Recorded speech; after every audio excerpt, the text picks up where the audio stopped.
No thought was really given to the health effects, maybe even outside acute effects on workers. I mean, if something was killing someone in a factory, you might slow down the production of it.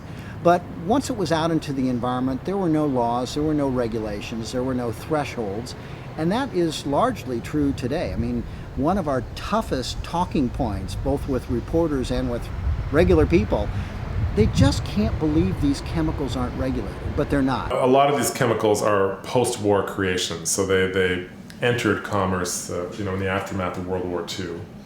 At a time when safety testing requirements just didn't really exist.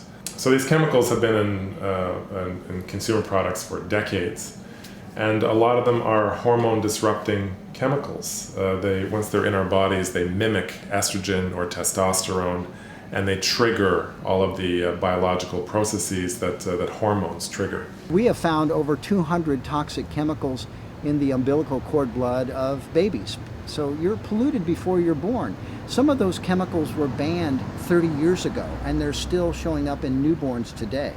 So we have this incredibly disturbing legacy of pollutants that stick around for a long time. They're toxic.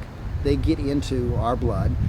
And on top of that, we have a flood of new chemicals and uses of those chemicals in consumer products day in and day out that we're exposed to. It's often overwhelming when you think of 80,000 chemicals out there in commerce and how many are entering every day into our lives.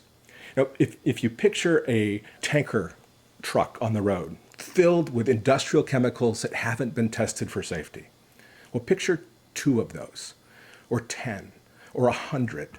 Picture 1,000 of those. Picture 100,000 of those tanker trucks, or 500,000 of them. Enough to line all the way from California to New York and back again. That's how many industrial chemicals enter our commerce every single day, and most of them have never been tested for safety.